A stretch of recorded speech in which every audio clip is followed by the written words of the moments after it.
नमस्कार, news for nation देख रहे हैं आप। मैं हूं आपके साथ रश्मि। कांग्रेस की नैया अब पूरी तरह से डूब चुकी है, क्योंकि जिस तरह से 5 राज्यों के विधानसभा चुनाव के नतीजे सामने आए, इससे ये साफ हो चुका है कि कांग्रेस अब कहीं से भी रेस में शामिल नहीं है। ऐसे में आपको बताएं कि कांग्रेस पार्टी ने रविवार को कार्य समिति की बैठक बुलाई थी और इस बैठक में कई एक मुद्दे हैं जिसको लेकर चर्चा की गई। आपको बताएं कि कांग्रेस कार्य समिति की बैठक में इस बात पर भी मंथन किया गया कि क्या गांधी को कांग्रेस से दूर हो जाना चाहिए, क्योंकि जिस तरह से चुनावी नतीजे इन दिनों देखने को मिल रहे हैं, इसमें कांग्रेस पार्टी कहीं से भी रेस में शामिल नजर नहीं आ रही। और यही वजह है कि इस बैठक में जो जानकारी सामने आ रही है उसमें सोनिया गांधी ने अपने इस्तीफे की पेशकश भी की। हालांकि बाद में इस इस्तीफे को लोगों ने, यानी कि पार्टी के जो लोग हैं, उन्होंने ठुकरा दिया।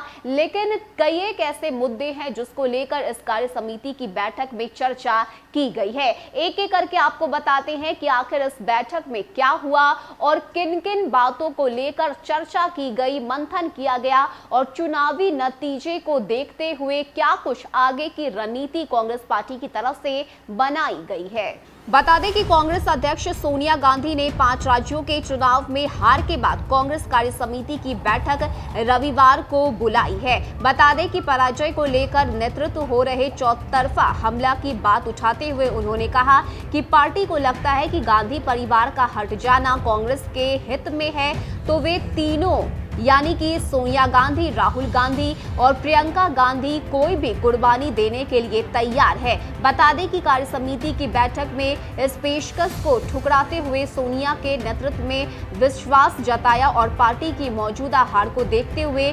संगठनात्मक बदलाव करने और खामियों को दूर करने का अधिकार भी दे दिया। तय किया गया कि कांग्रेस को मौजूदा संकट से उबारने के लिए वरिष्ठ नेताओं का संसद सत्र के तत्काल बाद एक चिंतन शिविर आयोजित करेगा। सूत्रों के अनुसार सोनिया गांधी ने करीब 5 घंटे चली बैठक के अपने शुरुआती संबोधन में ही पद छोड़ने की पेशकश कर दी। कार्य समिति ने इस पेशकश को तत्काल खारिज कर दिया। G23 की अगुवाई कर रहे गुलाम नबी आजाद ने कहा कि सोनिया गांधी के नेतृत्व पर कभी सवाल नहीं उठाए, बल्कि कांग्रेस की खराब होती हालत को दुरुस्त नहीं किए जाने को लेकर सबकी चिंता ज्यादा बढ़ गई है। आजाद के बयान के बाद सोनिया गांधी ने कार्य समिति में बेबाक और खुले तौर से पार्टी के हालात पर नेताओं से अपनी बात रखी और साथ ही कहा कि तब आजाद ने कहा कि कांग्रेस की खामियों को दूर करने और बदलाव की बात उठाते हुए विद्रोह और भाजपा का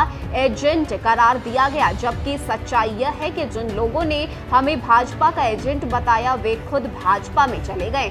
बता दें कि राहुल गांधी की इस बात से आजाद ने सहमति जताई कि कांग्रेस ही भाजपा के खिलाफ विचारधारा के आधार पर मजबूती से लड़ाई लड़ने वाली इकलौती पार्टी है। मगर आजाद ने यह भी कहा कि मौजूदा हालात में कांग्रेस अकेले भाजपा को नहीं हरा सकती और इसके लिए बाकी दलों को साथ लाना ही होगा। राहुल गांधी ने कहा कि विपक्ष के कई दल फिलहाल पार्टी के साथ नहीं आ रहे हैं और यही वजह है कि कहीं ना कहीं कांग्रेस अब चाहती है कि पूरा विपक्ष एक साथ हो जाए, एकजुट हो जाए, तभी जाकर बीजेपी को हराया जा सकता है। तो कई एक ऐसे मुद्दे हैं जिसको लेकर कांग्रेस कार्य समिति की बैठक में चर्चा की गई, मंथन किया गया। हालांकि जो पहले घंटे की बैठक थी उसमें तो कांग्रेस के अध्यक्ष सोनिया गांधी ने अपने इस्तीफे की पेशकश भी कर दी, लेकिन बाद में उनके इस्तीफे को स्वीकार नहीं किया गया, जिसके बाद बेबाकी होकर सोनिया गांधी ने कई एक मुद्दे पर अपनी बात सामने रखी और सबसे बड़ी बात